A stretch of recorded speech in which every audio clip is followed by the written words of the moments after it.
Ce sous-marin élégant et ultramoderne, baptisé RAN, fut envoyé pour explorer les profondeurs de l'Antarctique. Cependant, peu après ses premières découvertes, il disparut mystérieusement. Alors, que s'est-il réellement produit? Tout a débuté lorsque les scientifiques désirèrent explorer l'un des lieux les plus reculés et énigmatiques de notre planète, la barrière de Dodson, située en Antarctique occidentale. Ce colosse silencieux s'étend sur 50 km de large, soit presque la longueur de New York, entre deux promontoires glacés, les péninsules Martin et de Bear.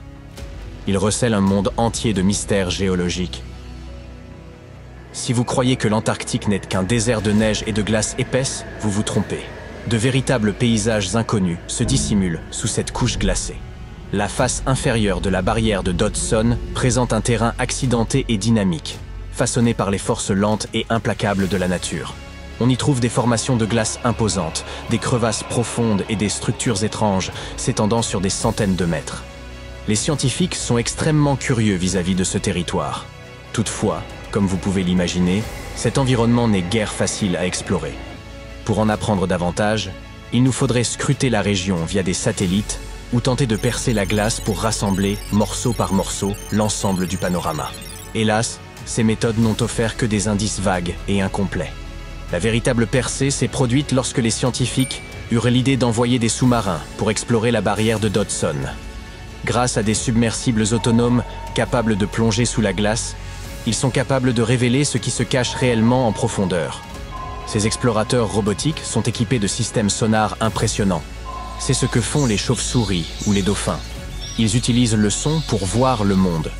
En résumé, ils émettent des ondes sonores sous l'eau, et lorsque ces ondes frappent un obstacle, comme la barrière de glace au-dessus ou le fond marin en dessous, elles réintègrent le système.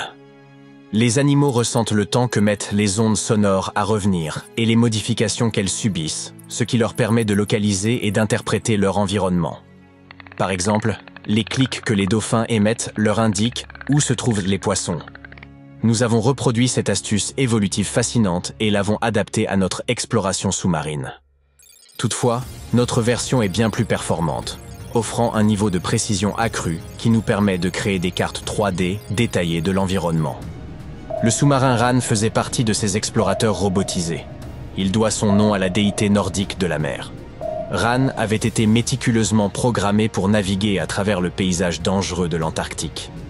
Malgré sa formation approfondie, sa mission s'est terminée de manière inattendue et mystérieuse. En 2019, RAN fut envoyé pour explorer les profondeurs sous la barrière de Dodson. Il s'agissait d'un véritable héros, le premier à entreprendre une mission de ce type. L'équipe a décrit cela comme une expédition de l'autre côté de la Lune. Pendant 27 jours consécutifs, il a opéré sans relâche, parcourant 1000 km sous l'épaisse couche de glace, l'équivalent d'un trajet de Paris à Berlin. RAN a franchi des limites bien au-delà de ce que quiconque aurait pu imaginer. À un moment donné, il a atteint plus de 16 km dans le ventre du glacier. Et ce qu'il a découvert là-bas était stupéfiant. Les scientifiques s'attendèrent à des surfaces de glace lisses et uniformes. Mais RAN a révélé un sous-sol marqué par de vastes fissures, des crêtes. Des formations ressemblant à des dunes de sable figées dans le temps. Enfin, il a repéré des motifs mystérieux en forme de tourbillons et de gouttes d'eau. Tout semblait davantage appartenir à l'art qu'à la géologie. Cela raconte en réalité l'histoire des plateformes de glace et de l'océan qui les entourent. L'eau chaude s'infiltre sous la glace et la fait fondre par en dessous. Parfois, elle lisse la glace, mais d'autres fois, elle creuse ses formes étranges et irrégulières, ressemblant à des motifs ou des dessins. Certaines de ces formes sont gigantesques, plus de 400 mètres de long. Cela équivaut à 3 terrains de football et demi. La raison pour laquelle elles ressemblent à des griffonnages tourbillonnants est que la Terre tourne. Cela fait que l'eau se déplace de manière particulière, pliant les formes et dessinant ses spirales. Cet effet porte le nom d'effet Coriolis. Imaginez que vous soyez sur un manège et que vous lanciez quelque chose, comme une balle. Elle suivrait une courbe, et non une ligne droite. Le même phénomène se produit avec l'eau sur Terre. Plus tard, les scientifiques ont découvert des motifs similaires dans d'autres plateformes de glace antarctique, bien que ceux sous Dodson soient bien plus spectaculaires. Cependant, RAN a également fait une découverte terrifiante. Il s'avère que ces eaux chaudes, en plus d'être de grandes artistes, représentent aussi un grave danger. La barrière de Dodson ne flotte pas paisiblement sur la mer. Elle fait partie d'un système très délicat et agit comme une barrière protectrice, retenue par de vastes glaciers en Antarctique occidentale. Bien que flottante sur l'océan, elle reste connectée à la Terre. Lorsque l'eau chaude s'infiltre et fait fondre la glace, la plateforme ne peut plus maintenir son ancrage à la Terre de manière aussi ferme. La barrière protectrice commence alors à faiblir, ce qui permet aux glaciers situés derrière de s'écouler plus rapidement vers l'océan. Lorsque ces glaciers atteignent la mer, ils y ajoutent de l'eau, ce qui pourrait entraîner une élévation du niveau de la mer et potentiellement redessiner nos côtes. Rand est tombé sur de vastes poches où la glace fondait à un rythme alarmant, en raison de puissants courants sous-marins. C'était comme voir une horloge s'agiter au sein du glacier. Les enjeux étaient élevés, mais heureusement, le sous-marin était paré. Cette fois, il a réussi à rentrer sain et sauf. Ensuite, il a continué à fonctionner pendant 5 années supplémentaires, aidant les scientifiques avec une quantité impressionnante de données précieuses. Ces missions étaient périlleuses. Il pouvait arriver à Rann de s'enfoncer dans les cavités obscures sous le glacier, passant 24 heures sans communication. Mais il cartographiait chaque sommet et chaque vallée, et il a accumulé de l'expérience grâce à plus de 40 missions sous la glace.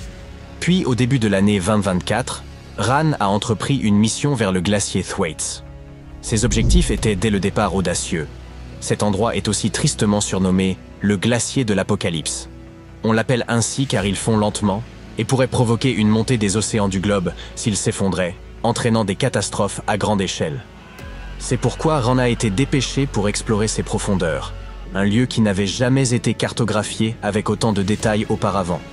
L'objectif était de découvrir les secrets du glacier, d'étudier sa fonte rapide et de comprendre pourquoi il se dégradait ainsi. C'était la 2e fois que Rann explorait le glacier Thwaites. Lors de la visite précédente, il était devenu le premier submersible à en cartographier les dessous. Rann s'aventurait à des profondeurs allant de 2 à 500 mètres et il a transmis de nombreuses données sur la manière dont le glacier de l'Apocalypse fondait lentement en raison des courants océaniques chauds. Mais en s'aventurant dans ces profondeurs glacées, quelque chose s'est produit. Sans prévenir, Rann a disparu des radars. Il n'a laissé aucune trace. Un instant, il envoyait des données cruciales, et le moment suivant, il avait plongé dans l'abîme. Aucun signal de détresse, aucune transmission finale. Et il n'est jamais revenu au point prévu. Des recherches intensives ont été lancées. Des hélicoptères planaient au-dessus, tandis que des drones bourdonnaient dans le ciel glacé.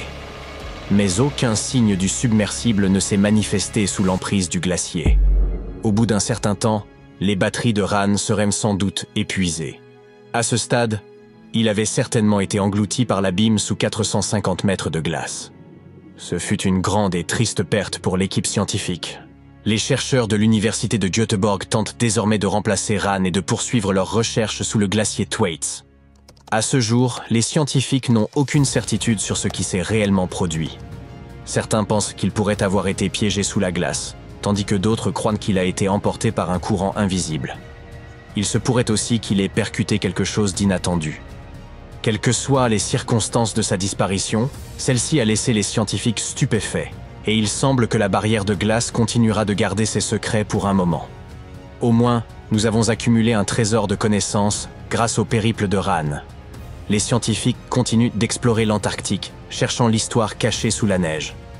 Ils ont ainsi découvert qu'il y a environ 90 millions d'années, une luxuriante forêt tempérée prospérait près du pôle sud.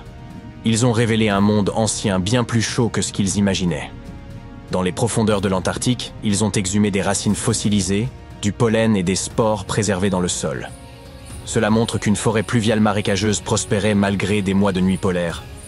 Et toutes ces découvertes modifient notre compréhension du climat terrestre, tant passé que futur.